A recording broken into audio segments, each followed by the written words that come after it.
it takes a special person to want to do something on their own. Because when you work for another company, you get to go deep on something, you get to specialize, you get to become great at that thing. Yeah. And when you run a business, you get pulled in a lot of different directions, and you really have to prioritize your time and figure out what should I be focusing on right now. Hey everyone, and welcome back to Hustle on Purpose. Today we have a very special guest, Bo Dillon. Bo, how are you doing today? Hey, doing awesome. It's my first podcast, so pretty excited. Dude, yeah, super excited. Well, don't be too nervous. It's just, it's just a fun conversation, learning more about you, giving you an opportunity to tell people about yourself and what you do. So with that being said, let's jump right into it. What do you do? Tell us about yourself. So I founded a startup called BuilderBid. Okay. And we're in the construction space. So it's an estimating software and service company. And we help home builders and contractors price their jobs faster and more accurately. Awesome. And I guess I have kind of an interesting path to get to that point. You think about a software startup, so you have the tech side of it, and then you have, in my case, the industry, which is construction. And I did industrial engineering in college. Okay. Where? And then at Arkansas. Okay. Yeah, go awesome. Hogs. Yeah, go Hogs. And then I went to work for Walmart right out of college, interned with them in college, and I was in Dallas helping them launch the first of 5 highly automated fulfillment centers. Wow. And so this is back when they were just starting to take e-commerce seriously, and they realized they needed to catch up to Amazon. What year was that? This would have been in 2013. Yeah. Right around then. And the first year was, operations and facilities design, getting my feet wet. And then after that, really, I got into the software design and implementation space for those facilities and just loved it. I mean, that was when I really fell in love with software and product management, UI, UX, all those things. And so that was kind of my path to the software world. And then a few things kind of came together in my life all at the same time that made it make sense to leave a great career. And I ended up joining my family's construction company and kind of getting my feet wet in the entrepreneurial world, which they had been doing for a while. And so I would say it was probably half and half spec and custom homes at the time. Yeah. And a little more heavily weighted after that towards custom homes. There was just a lot of demand in the market for that. And we were really good at building them. So we kind of leaned into that. And so that's where the construction side of things came in. I did that for 6 years, and now I'm full-time BuilderBid this year. And we are just trying to grow the company and reach as many builders and contractors as we can. That is a really cool story. You've got what sounds like a lot of really good experience in 2 very different worlds. Because I don't know really anything about software or like tech startup stuff, but I do know a little bit in the construction space. And I just imagine they're very different. I mean, it's much more hardware in the construction space, and it is people. And how do you? I would think that this software addresses a really tough part of being a builder when you're talking about nailing those cost estimates and stuff like that. I assume, is it also helpful in making that project go smoothly and like planning it out? Is there any aspect of that in there, or is it purely plans and cost? Yeah, really. Analysis? So what it helps with, I think the estimating portion really sets the project up for success. Because if you don't get that right from the beginning, things are going to start getting off kilter pretty quickly with you and the client, or you and the bank, or you and your finances. Yeah. So there's really a lot of pain in estimating. And I realized this, really, I started working on BuilderBid on the back end of that 6-year stretch as a custom home builder. Mm-hmm. And a few things kind of came into play whenever I realized this was a huge need. And a lot of it was around, whenever you're doing a spec home and it's the same plan or maybe a slightly modified version of it again and again, you can take some shortcuts on the budgeting side and still get pretty close. Like you can kind of price per square foot and you've built it before, so you need to account for some inflation, but you kind of know it's going to cost. But when you get into the custom home building world, really you're talking about a unique plan on a unique plot of land with a unique finish out list. And a unique customer. And a unique got like customer. A customer That's you're right. dealing with. That's right. Yeah. And they have, certain features that they want and they have questions. Hey, how much would it save if we took out that outdoor kitchen? Mm-hmm. What if we switched the stone to brick? What would that save? Yeah. How much extra would it cost to do this?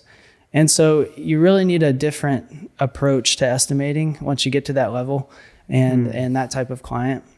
And so there was a few things also that we noticed just about the industry and from interacting with other builders. We were kind of solving our own need to price jobs much more accurately than we were before. Yeah. Because we missed some budgets doing it the old way. And somebody eats that. Yeah. and if it's the client, they're upset with you. Yeah. If it's you, you're not making money, you're bitter about that. And so it's, I'm sure you've heard the stories of, no builder misses the budget on purpose. They usually just, right. It was a mistake. Like they didn't know better. They didn't do a good job estimating. Well, there's a lot of things that are really hard to plan for. I mean, experience helps, which you and your family have. But I mean, especially the climate we've been through the last few years is like,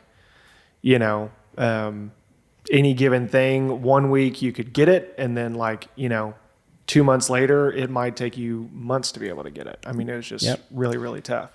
Yep. And I would say one of our hypotheses going into BuilderBid was we really believed that, and it was unvalidated at the time, but we really believed that for the most part, builders don't enjoy estimating.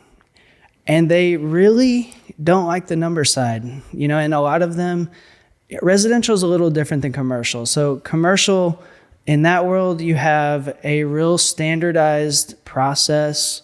Mm-hmm. The line items you're using are, coming from this master list of items. And on the residential side, it's not like that. And you don't just go get a degree in construction estimating. It's not a thing. Right. And there's really not very many good training resources out there either. Yeah. And so what the result of that and what's happened is every residential home builder basically prices their jobs differently. A lot of different processes. They either learned it from someone else, they just thought this might be the way to do it, or they may have picked it up along the way, and it's just kind of morphed into this thing. Yeah, trial and error. Right. And so, and we really felt like estimating was one of the toughest. It's one of the most important factors of the whole process. Yep. And it's one of the toughest to outsource and get out of. Yep. Because you have to get it right, and that's hard to just think that you're going to just hand that to someone, and they're going to do as good of a job as you. And so, what ends up happening essentially is the business owner in many cases is still doing the estimating. And you think about, these are small businesses, even contractors, they're small businesses. Yeah. They have a lot to do, a lot to manage, employees, subcontractors, projects, plans and design, all these different faucets, and they're still having to do their own estimates because it's such a crucial aspect. I can tell you from personal experience, estimating, just in my situation where it's not nearly as much building, but it's renovating and stuff like that, the estimating what the renovation's going to take, if I'm ever to a place where I'm handing everything off, it will be the last thing that I hand off because it's so important and it's so hard to do well. I used to work for a pretty large real estate investing company, and the people that were in charge of doing the rehab estimates, were worth their weight in gold when you had one that had been there long enough to really learn how to look at a house, what it's going to take, know when the foundation's messed up, it's going to be this much money, or it's, most of my experiences in Central Arkansas, we were doing so many, it got to a point where it's like, well, I remember 3 years ago, we did the house 3 doors down and it had X, Y, and Z issue.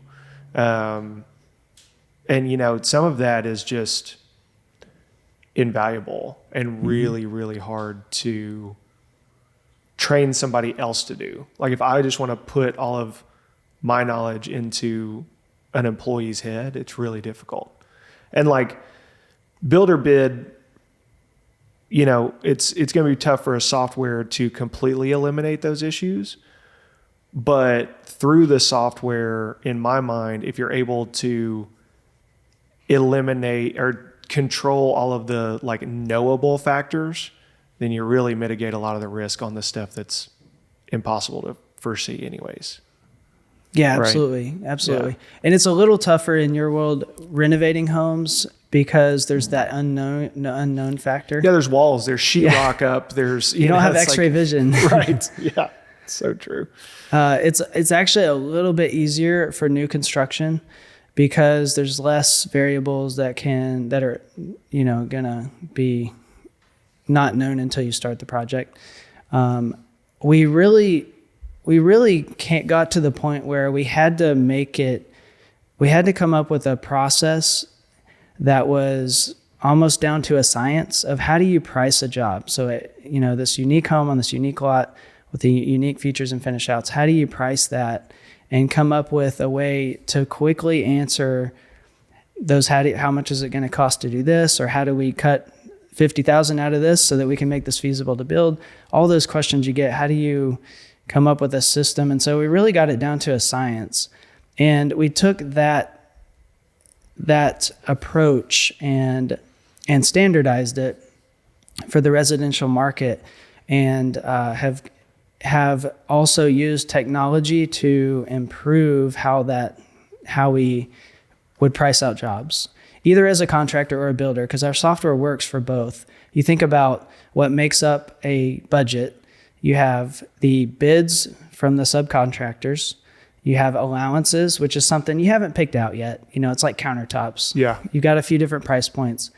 Or lighting. You don't know exactly what lights you're going to have. So You've got bids, allowances, and then everything else you have to estimate. And that is kind of the art of the art of things.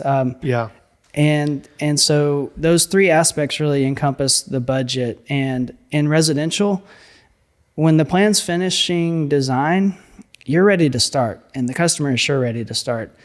You don't make money during the design phase, really. I mean, maybe $1,000 or something, but really, building companies need to be building. And so in the commercial world, they'll spend 2 years designing a plan, and then what's another 3 or 4 months to bid it out?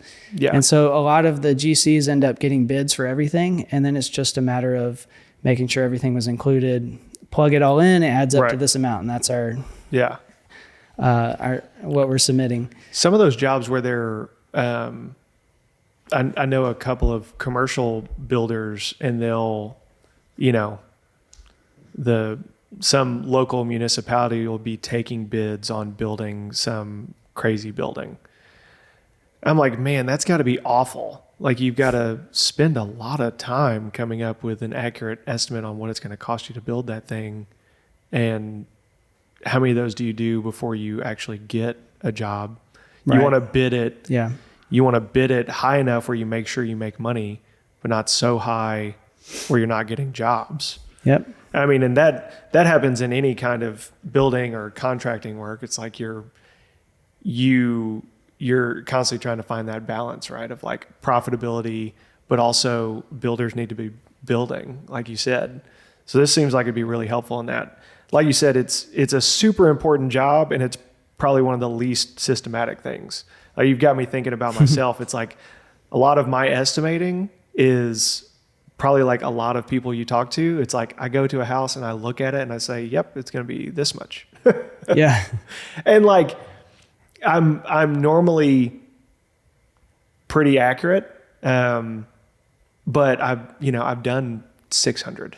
Right. You know, it will inevitably get to a point where I'm like, how do I get somebody else to do that? I mean, it's going to take a system like what you've got here.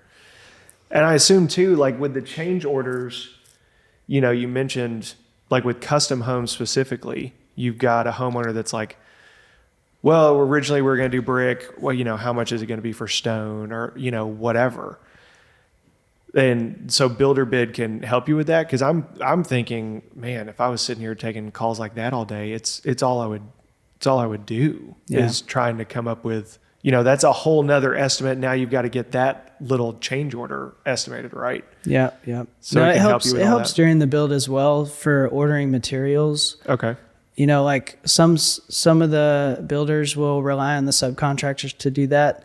They inevitably, some of them are better than others, right? They may take shortcuts, not even go to the site and just kind of place an order in some cases. And then you have all this leftover material that you've paid for. And so It's always heavy. It's always heavy. Yeah, it's got to go in the attic or in a truck. And that's you doing that. And then, whenever we get too much of something, it's always like tile or like brick or like it's never something light that just, you know, we never get too much like insulation that you can pick up like as much of it as you can. It's not that heavy. That's it's right. always something where it's like, golly, we got to get this back to wherever and it weighs 1,500 pounds. That's right. That's exactly right. Pricing change orders, that was what you asked about. And that's true too. So things are fluid through the build usually, and the customer has questions and they think of things and they see something on another home that they haven't thought of before and they want to know what it would cost to do that. And so you can definitely use it that way. Well, if it makes it faster for you as the builder to get it done and more accurate, then that's just better for everybody. It's like the longer, you know, your customers sitting there waiting to hear, you know, they were sitting in their bed last night at, you know, 10 o'clock, got the kids to bed. All they're thinking about is like, when is our new house going to be ready? We're so ready to get out of this house we're at now or whatever. Yep. And they're like, well, you know, it may delay it, but what, you know, I saw this on Pinterest, you know, this different colored stone or whatever. Let's just text Bo and see how much it's going to be. And exactly. That happens. Yeah. I mean, I imagine it happens all the time. Does it give you some kind of printout that makes it like look nice and professional too? Yeah, definitely. We've seen. Cool. Because mine would be like on a notepad like this. Like it was $6,000, now it's $7,000. Like, here you go. Yeah, there you go. Piece of notebook paper. It works. Yeah. Yeah. There's definitely a presentation aspect to it. And just wanting to come across as, hey, we're a professional building company. We know our numbers. This is why you should have confidence that we're going to be within range here. Yeah. And you should feel good about what we're saying we can do. Yeah. Which isn't always the case when you know, if you're talking to multiple builders, you're going to see some differences for sure. And that can be one aspect that helps you stand out, is a little more detailed budget, a little more professional presentation. And generally, I recommend home builders charge for estimates and at least let the customer have some skin in the game before you spend time putting numbers together. Because otherwise, you're likely talking to someone who's got 5 builders. They already know who they're going with. They're just trying to figure out if the price that they have is realistic and you know, and they're really just wasting your time. And so generally, you can't always do this. You know, there are some home builders some homeowners that will design a plan and then choose their builder, and the plans are done and they'll go send it to 3 builders and they would genuinely want to hear back from all 3 and they're still in the interview process. And in that case, you know, maybe it makes sense to go ahead and do the work and just hope to get the job. Yeah. But largely you should probably make them put some skin in the game to make sure they're for real. And it can go towards the build. you know, Right. like even if it's $1,000 and that's their down payment, if they build with you, they don't lose that. Right. And that way it kind of gets rid of the people who are, you know, just playing the game. Well, when you have something like this, it's like, listen, like it's not that we just want to charge you just to charge you money, but it's like we have time, money, effort, all kinds of resources going into giving you the most professional, accurate bidding experience that we can. And when you've got a software like this, that you've got some presentation tools and stuff you can show them, it's like a earnest money deposit or whatever. Like when you're talking about building a custom home, I mean, I'm assuming it's probably not many under like the $500,000 mark at like the low end, I would think. Yeah. It depends on the market, but around here, it kind of starts at the 400 range, right? And then, and up. But, and in other, that's probably going to be the cheapest market, I don't think there's many places anywhere anymore that you're getting a custom home built for less than 400,000. So it's like, it's also, for me as a builder, it would be a bit of a red flag if somebody isn't willing to put up 0.25% of their total budget towards getting the ball rolling. Exactly. I mean, I think that's great advice for builders out there to not just be working for free. No, for sure. You mentioned something earlier, and it's I don't know what it means, so I wanted to ask you, what is UI UX? So that's user interface and user experience. Okay. And that's pretty much like you think about the graphical interface of an application, what it looks like, how it works, how you interact with the software. I'm sure you've used some software that just felt like it was clunky and not easy to use. Yeah. And so UI UX really focuses on the aesthetics, how it looks, but also how it functions to make it easy to use. This is gonna make some people mad, but like in my mind, it just makes me think like Apple versus like Android. Like, I think the main reason like Apple is as successful as they are is because even somebody as dumb as me, it's just like, it's intuitive, it's easy. They shipped products without manuals, and the only way to get away with that is for it to be easy to use and intuitive right off the bat. Yeah. And I have no doubt, like all of my tech savvy friends, they're not iPhone people. Most of them are, Samsung or, some kind of Android device. Yeah. And I have no doubt the performance is way better, but it's kind of like a tree falling in the woods. Like if I don't know how to access the performance, it doesn't matter to me. Right. Yeah. Like, cause it's just, it's gotta be simple and easy, or I'm going to end up just not using it or not using it to its full potential. Now, it's the same in the software world. Like complicated software doesn't get used, or it just takes months to implement. Yeah. And therefore it doesn't get used, or it doesn't get implemented. And so that was one thing, especially dealing with small businesses. Like, we're not designing this for production builders building 5,000 homes a year, or commercial contractors building high rises. We're really trying to build a solution that works for the everyday small business, whether that's a trade contractor or a home builder, and eventually a renovation company and remodeler. We know that there's a few things we need to add to the product to be a really good fit for that side of things.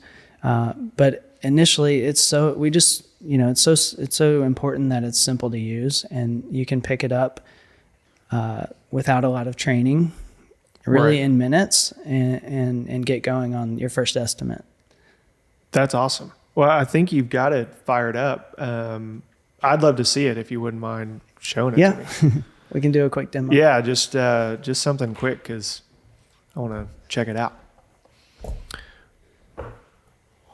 So I just created a project, and we can just do a couple of quick measurements and kind of show you how we can. How does it? What is like step one? Like, let's say you've already got access to the software, some kind of like login, some account. Yeah. So you just got a new create project. you create a project. Okay. And with that, if you have blueprints, great, attach those. Okay. Because you can measure right from the application. Perfect. Yeah. I should have sent you some of the blueprints I have here ahead of time. I didn't think about it. Oh, yeah. That would have been good. Ball. I got one in here, so it's perfect. All right. Just to show you, we have a split screen UI, and we have the plans up top, the integrated spreadsheet down below. Okay. And we've also linked this up with a cost database, which is super cool. So you can look up prices for items, material, and labor in your area. Finding affordable, quality property and casualty insurance can be a pain, but Little Rock-based JTS has the protection real estate and property owners need. From liability and property coverage to plans for loss of rent, renovation projects, and more. Just give Matt Barger a call at 501-231-1611. He even has markets for short-term rentals like Airbnb, as well as vacant, owner-financed, and rent-to-own properties.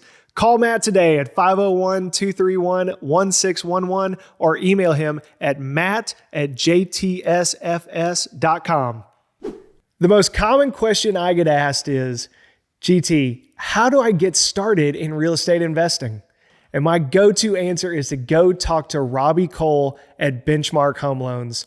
Robbie will help you figure out the best loan option for you in your current situation and help you with long-term planning as well. He gives out free advice 7 days a week, and he would love to help you. So if you're one of the people that's been afraid to start that conversation, I encourage you to stop right now and call 501-777-9995 so that you can start your investing journey or take it to the next level. Once again, that's Robbie Cole at Benchmark Home Loans, 501-777-9995. I'll show you around. So essentially, we can accommodate a builder's or a contractor's custom estimating process. So however they do it today, in most cases, we can import that, save it as a template. And every time they create a project, they just pull in their template. And then that's what they're estimating from. So it's kind of like a checklist style of estimate where most of your line items should already be there. And you're kind of just going down the list and saying, is this included or not? Does this house have flooring or? Yeah. Yeah. But at least hopefully you're not missing something. I mean, I've had projects before where in the estimating process, not when I was doing it, but you just have somebody that went by the project, came up with the estimate and forgot flooring or forgot, that it's easy to do. Yeah. Like there's so many things to look at on a project, on a new construction or on a renovation that if you don't have some kind of checklist like that, you can just miss something, and you miss a line item. It could be a big one. Yeah. Big time. Yeah. So what I'm going to do here is I'm going to measure some countertops real quick, and then we can go into flooring for a bedroom, let's say. Cool. So I just click launch. This is going to start the takeoff. I'm going to go into this guest bedroom here and measure the countertops. We'll do the laundry as well. Every home has a different amount of countertops, right? Right. So the easy thing to understand is what price per square foot allowance am I going to give the customer to go pick out countertops?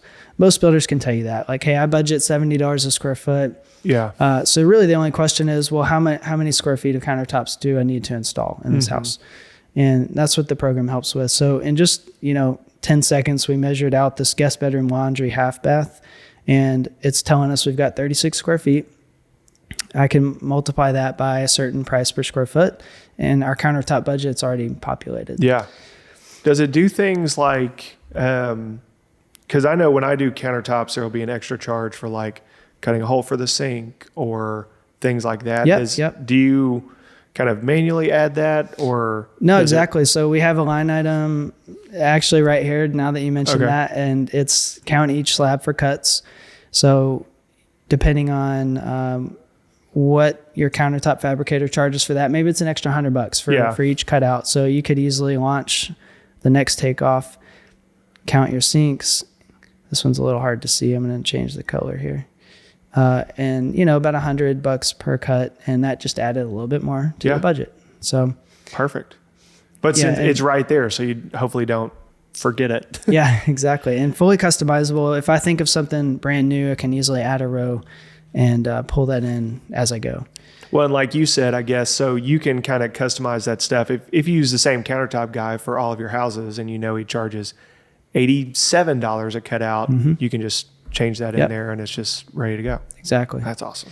Yeah. Yep. And then I'll do a quick flooring measurement. So let's say this bedroom was going to be carpeted, and you just click launch,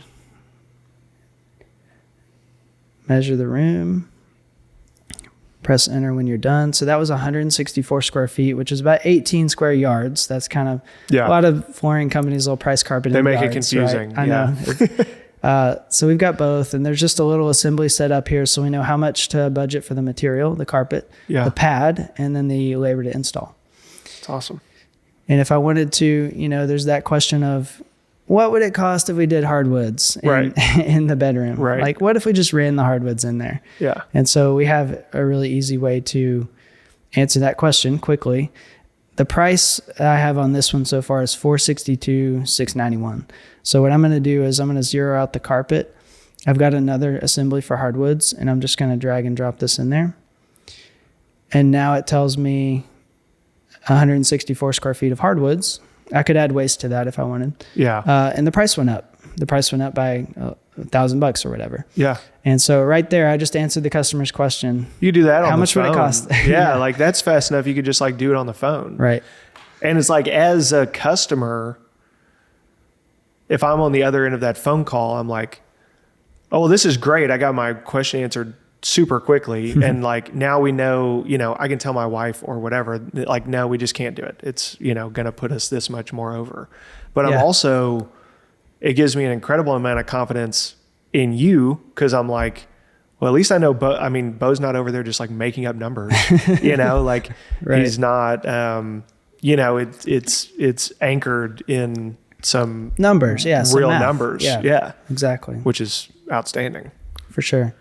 I'm going to pause this, but that's a quick example of how you can use this to accurately price a job.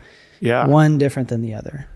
Yeah, because if I was going off of my paper plans and I'm having to break out my ruler and, my calculator and calculate the square footage of the room and call my flooring guy and say, hey, how much is it for an extra 160 square feet of you can hardwoods? imagine. A lot more time to. Well, there goes an hour out of my day Yeah. or whatever.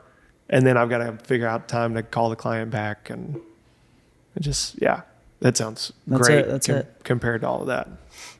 And the neat thing about where we're at is we're super excited about this. We're in the process of adding a service option to the platform. Okay. Which was honestly the original vision for this was, yes, develop best-in-class estimating software, but have a service added to that so that any builder or contractor could click a button, send off their plans, and to have it professionally estimated for them. Yeah. And we're in a pilot program now. Currently, we have a group of builders and remodelers that are working with us to, they're sending us plans. We're charging them next to nothing, very low cost, because they're helping us work out the kinks and figure this out. Yeah. They're also giving our estimating team some good practice, right, before we launch this publicly in January. And maybe you'll get some time to get some feedback on projects that have actually been completed. And absolutely, of course. That's awesome, man. So we're really excited about this. I think it's going to be a game changer for our users, our current users, and the ones that we'll get in the future, to really help save them time. And this isn't a new thing like estimating services. This has been something that's available for a long time, but we did a ton of market research last year on estimating services. And we found out there's a lot of flaws, and there's a lot of builders that have tried them, and then because of the issues, they never tried it again. Yeah, it's not user friendly, or it's not accurate, or they can't make it work with their system. I mean, I could see a lot of issues. A lot of things that come up are, one, they didn't do pricing. Two, they sent us this big spreadsheet we'd never seen before with their own terminology, and it took us more time to go through it than it would have just to do it. Right.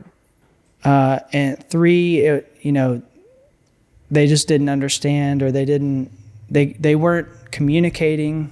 It was just like, send us plans and we'll send you something back. There wasn't like that, hey, you should send them some questions like, hey, what type of flooring are they using, and what type of porch ceilings and things like that. Yeah. So lack of communication. They probably were overseas or just didn't speak good English or something like that. Yeah. And the other thing is, they send you screenshots of the measurements, but you can't edit it. You can't make any changes to it. It's just like, here's a spreadsheet, here's a bunch of measurements, and trust us, it's good. Right. Yeah. And so anyway, we had a big list of like complaints people had about existing takeoff services or estimating services. Mm-hmm. Those are probably like the top 3 or 4. There's plenty more. But we actually, we know that we can solve those challenges by using technology.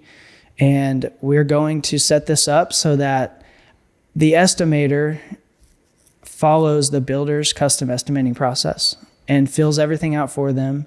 And the builder can log in and see those estimates, make changes. If they need to tweak something, or if we miss something, they can just do it without sending it back and waiting another 2 days. Right. And so we're setting this up essentially to be as easy on the builder or the contractor as possible. They click a button, pay a small fee, send the plans off. 2 days later, it's in their account finished, and they're basically just sitting down to go through and review it, maybe tweak a few prices, and then they can present it to the customer.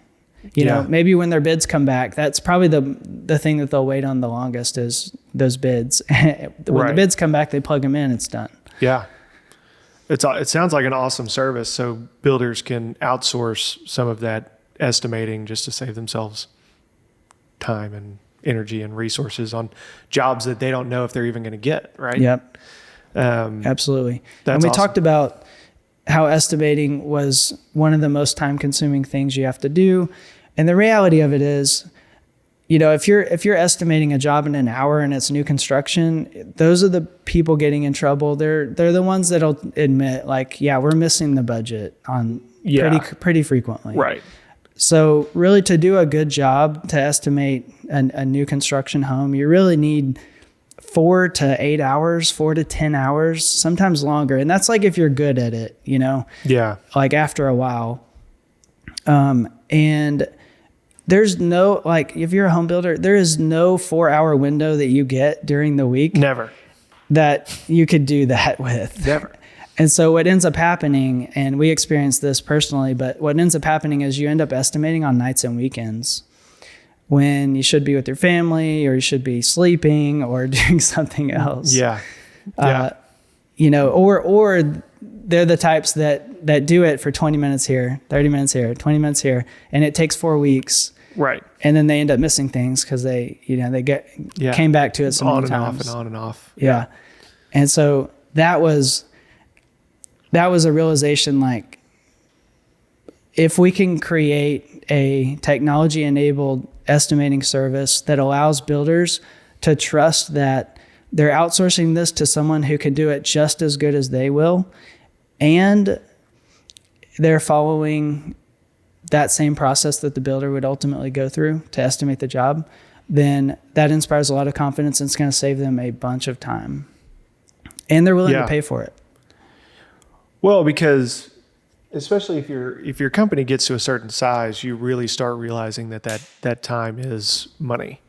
There's only so many hours in a day, and if you're not able to offload some of that and get more efficient, you're in big trouble. Yeah. You're plowing towards a dead end,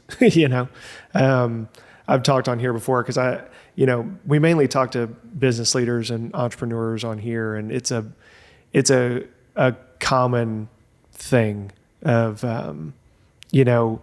looking at your business and trying to figure out what the biggest choke point is, the biggest restraining factor. And a lot of times it's you as the leader, the owner, the whatever. Yeah. You oftentimes are the thing holding yourself back. And like you mentioned, this estimating and stuff is often like the last thing handed off because it's so important. Yeah. And it's so complex. It's so easy to mess up. So, man, I think you're well on your way to solving a big problem and making things a lot better for a lot of people, customers, builders, even just the contractors working for the builders. If things are, it's like I have to be efficient when I'm leading my projects because it's important for everybody else. The fewer times I have to send the plumber, the more cost effective his time and money is. And it saves me money and it makes him happier. It keeps him working, whatever. Yep. Is there a goal with BuilderBid to encompass more things? So right now it's mostly estimating, and you're going to be offering an estimating service for people. And you mentioned some features coming in the future that focus on remodeling as well as new construction and stuff like that. It makes me think, so like in my business, I use Asana pretty often for like project management stuff. Yeah. And that's mainly for contractor interactions, right? Like I can just have a project on there. I can see all the tasks on that project and assign them.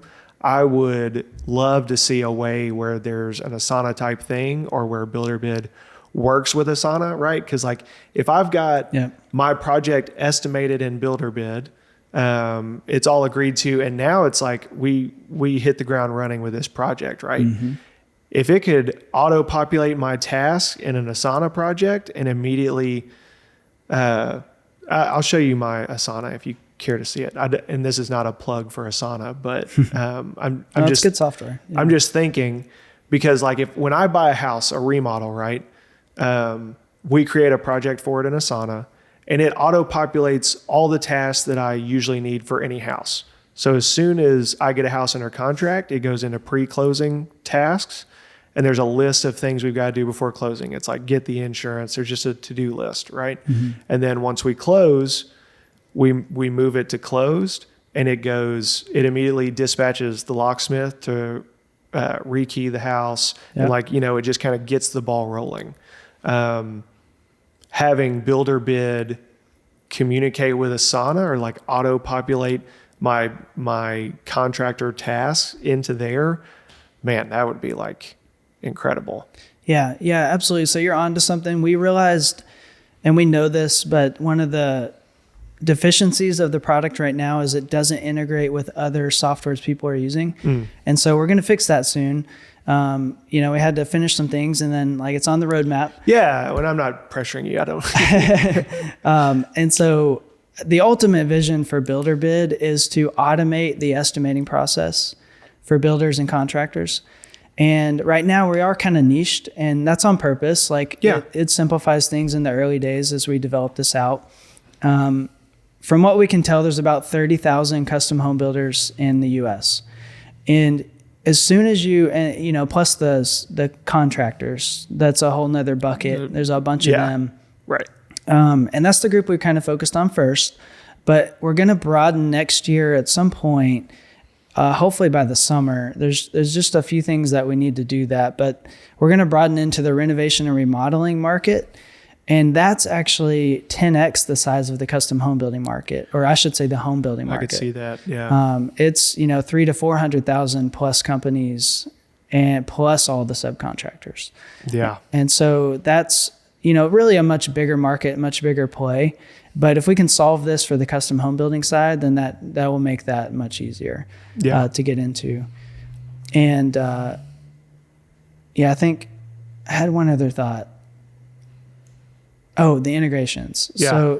So you asked me about integrations, and essentially the plan for that is on this roadmap towards automating the estimating process.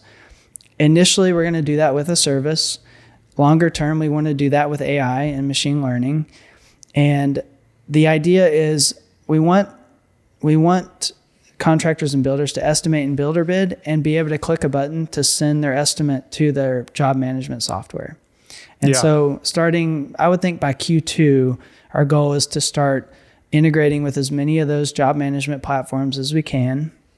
There's some construction industry, pretty commonly used job management solutions out there. And so those are the ones we'll start with for sure. Yeah. But that's just going to make it easier for someone who wants to outsource their takeoffs or their estimates to do it in BuilderBid, click a button, and then it's ready to go. And their job is set up and ready to manage another solution. Yeah. And that's what a lot awesome. of the software, the direction that things have gone is you really need these integrations because people use so many different tools now. Yeah, I mean, it can be overwhelming. I mean, at any given point, it was a big problem at the large institutional investing company I used to work at, right? So like we had Salesforce for like internal stuff. Yeah. Invoicing, lots of accounting stuff within Salesforce, like the financial side of like the project management and the real estate stuff was all Salesforce. Then all of the active like project management stuff, externally communicating with contractors, vendors, whatever, that was all Asana. Then there were several different other communications apps for like various departments.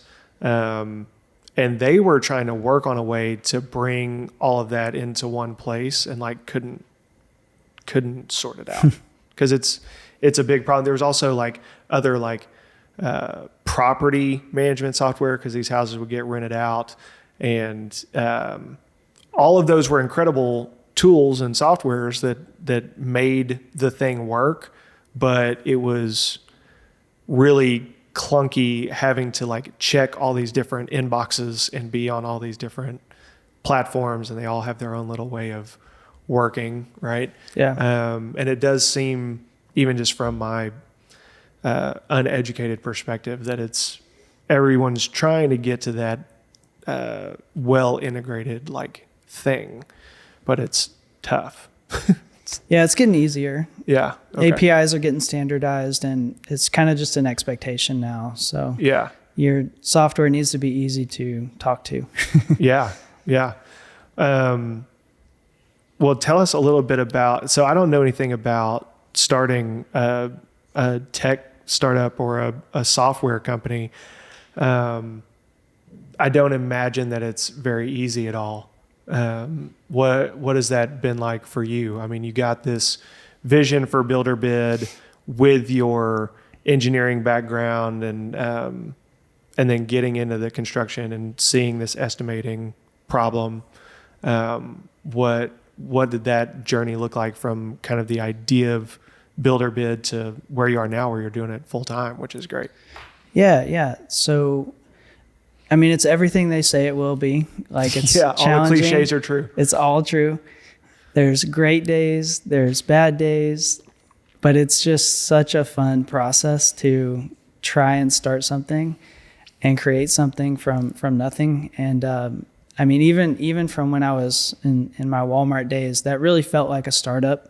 Like we were launching these buildings, designing them from scratch, the hardware and the software. And that was when I really felt like for the first time I was part of a bigger mission. And it was just like, we've got to go after Amazon and we're way behind. And, you just feel like the underdog. And, and so from there, going into a small family-owned business in the construction space, and it was much the same, really. I mean, interestingly, I started BuilderBid on the side.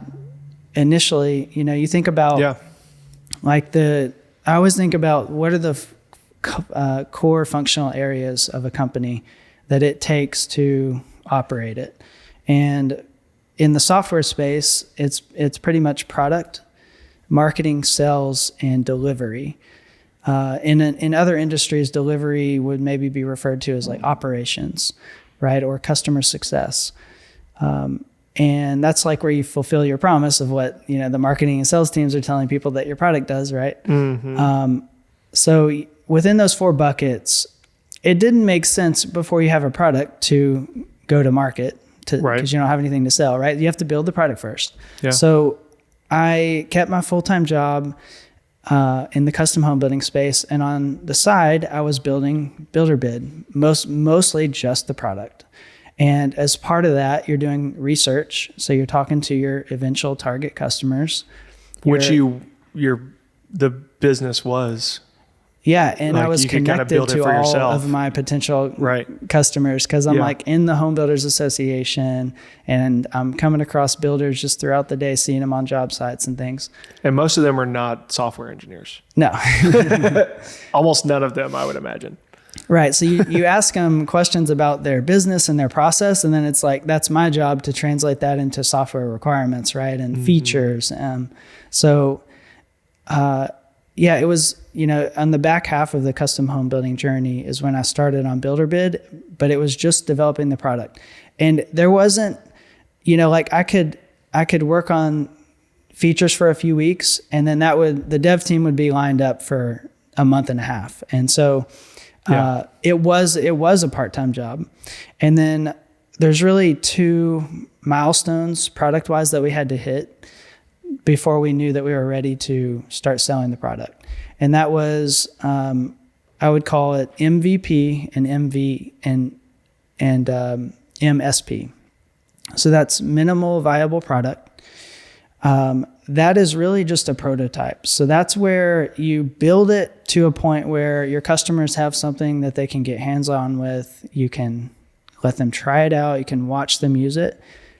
The MVP is not sellable. It is literally just a tool to get feedback. It's a starting point. Yeah. Yeah.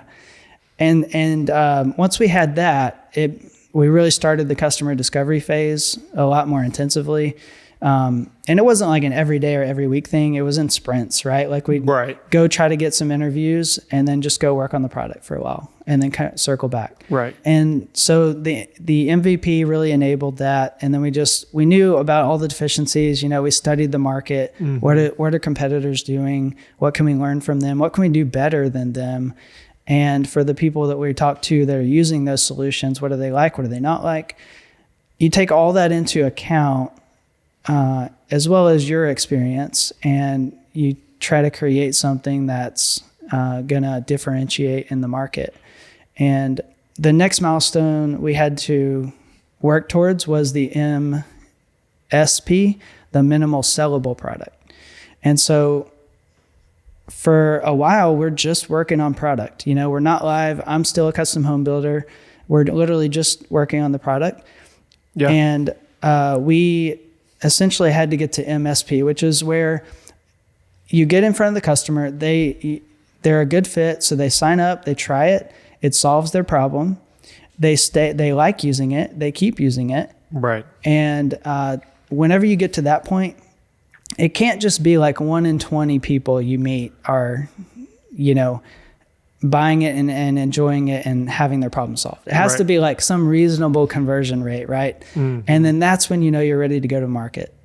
And so once you go to market, it becomes very much a full-time job very quickly, right? You have to build a team and processes, and you start marketing, and then you start selling. Once you get leads, you got to have a sales process. Yep. And then it comes down to delivery, which is customer support and the rubber training. Meets the road. Yeah, setting up accounts, onboarding, all those things. And so while it was just product, it was okay being like a side hustle. And, and I could keep up with it. Now it's a different monster. I've obviously gone full-time this year to focus on BuilderBid, but it's kind of like we're in this early growth stage. And like last year we had a beta. So we're getting early adopters, we're getting feedback, customers are using it. Most of them were logging in like pretty actively, which was great. A few of them bounced and we got feedback on those. And then we launched the full version in July of this year. And so we're in that early growth stage where we're growing it from here. We have a great starting point. We've come a long ways since the beta. And that's basically kind of our next job now is to just continue to grow and add to our user base. It's incredible, man. It made me, so my granddad used to be a peach farmer. And he used to say this. He's like, you can be the most beautiful peach in the world. There's always going to be some asshole that doesn't like peaches. It made me think about That's it when right. you're like, you're never going to make something that fits for everybody, but you can learn something from all those people that it didn't work for and just keep iterating. Right. Yeah. And I realize I'm one of those people over here that's like, you start dating a girl and they're like, well, when are you going to marry her? Then you marry her and they're like, well, when are you going to have kids? Then you have a kid and they're like, well, when is the next kid? And you're like, can I just live my life? I'm the guy that's over here like, well, yeah, that's all awesome. When are you going to do this?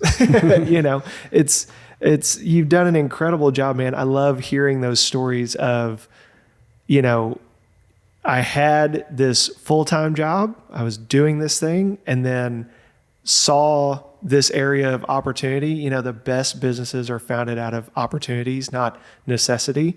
You saw an opportunity, you had a really unique skill set and a really unique mix of experiences in your background that meshed perfectly with you creating software to like solve this issue that you saw in the marketplace.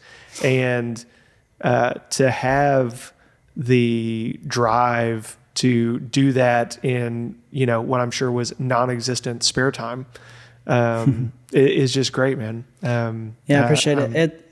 I have a super supportive wife. She's really understanding, and my 2 kids are just amazing. I've put some boundaries on when it's family time, and it's always a struggle. Like there's, it's a work in process, like all the time. Oh yeah. But like my favorite thing is like at 5 o'clock every day, my wife and I go to the daycare and we get our kids, like Jet and Zoe. They're 1.5 and 3.5. Oh, and that's awesome, man. We pick them up, and it's like the highlight of every day. I mean, they run to you and you see them in their element with their friends, and it's really cool. Yeah, I agree. I mean, entrepreneurship, the thing I'm most thankful for is a lot of weeks I just get to choose the 60 hours a week I want to work, but I do get the freedom to choose. And it is extremely rare that I am not with my wife and kids, from 5 to bedtime. Yeah. A lot of times I'm back here at the office after everyone's asleep, but, it's an incredible thing. So I've got 3. My daughter turns 5 on Friday, which is hitting me harder than I expected. I think Aaron said you may be able to see the Tin Man behind me. Pretty impressive. Thanks. Nice craft work. I should have used BuilderBid to estimate the time and effort it was going to take me. I probably wouldn't have started building him if I would have known. But yeah, kids are awesome. That balance is, it is very difficult to ever feel like I'm striking that balance, because I could always spend more time with my family and I could always do more stuff at work. Yeah. Always. Yeah. The to-do list never goes away. Never. That's why you just have to kind of put it down at some point and I'll come back to this. Yeah. And like, it's like getting comfortable with the fact that, I mean, I imagine especially in something like a software startup where it's like you're testing and getting feedback from people, and there's always things you want to improve, or even when things get great, there's always new features you want to add. Right.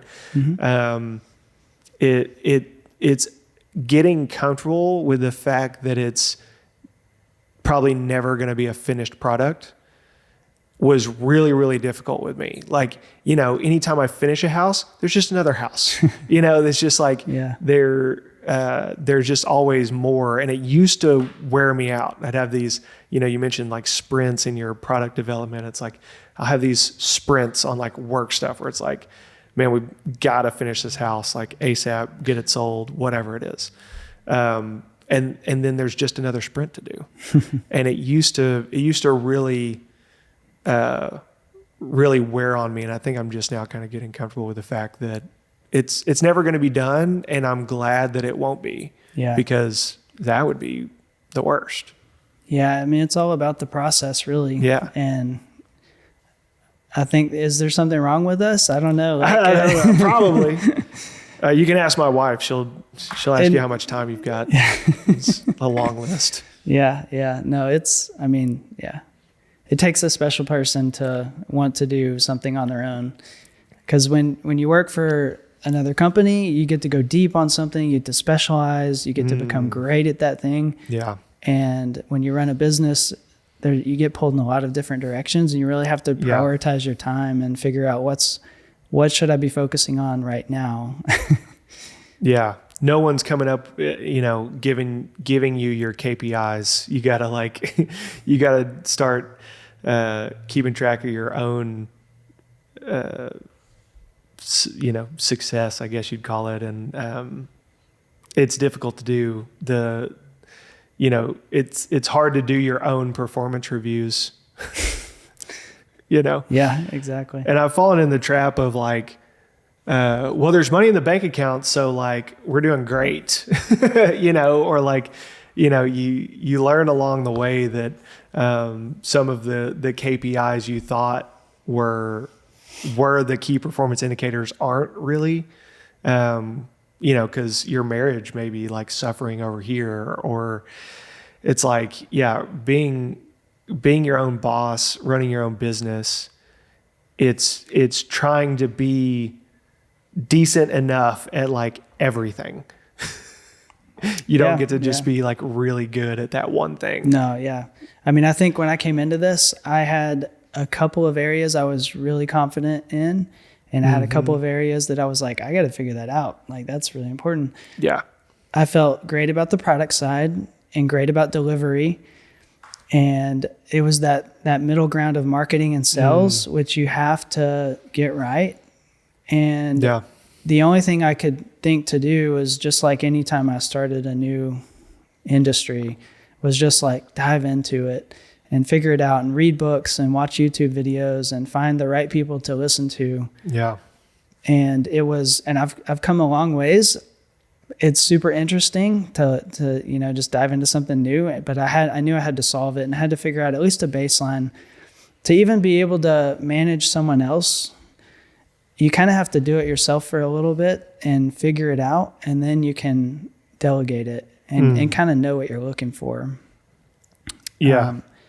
I'm sure you've experienced that. And it's hard because we're in such a great time with so much access to so much knowledge and information. You can get pretty decent at something probably faster than you've ever been able to before, just because there's a lot of great information on literally anything. You want to go fly fishing this weekend? You can go watch 60 hours of great fly fishing tutorials between now and this weekend, know? But with that comes, a lot of not great information as well. And you're just, you got to sift through it. Yeah. Well, and there's so many things that you could be working on and getting better at, but then you also have, a family, and it's a lot, man. I think one of the biggest common, not complaints, but just issues that people face that I talk to on here, it's that time balance. I just talk to a lot of people that are driven to be highly effective at whatever it is. I want to be, effective in my business, not just I guess successful is another word, but I also want to be successful with my family. I want to be a good father. I want to be a good husband. I want to be a good friend. I want to be a good son. I want to be a good boss. It's man, you look up and you're golly, am I doing any of them well? Maybe I'll just settle for being okay at all of them. It's just a tough spot, man. It's tough. In reality, you're really just switching between each one and being great for a minute there, and then you're over here. Let me be great today over here. Yeah. I just want to be great at some sleep right now. Yeah. I can sleep pretty good. Yeah. Oh man. Well, what did I miss? How do people find BuilderBid? Somebody's interested in reaching out to you or getting. Yeah, we've set it up to be pretty accessible. We're doing 15 to 20 minute demos. Awesome. And that would be where we can look at your process, see what you need help with. Most people are either short on time, missing the budget, where it's just not accurate consistently, or they just need better tools. Yeah. Maybe they have a good handle on it, but they need better tools and a better process. And so we kind of just dive into that for 15, 20 minutes and show them the product, what it can do, and see if it's a fit. So they can go to builderbid.com and book a demo. That's usually the easiest way just to learn a little bit more and see if it's a fit. Yeah.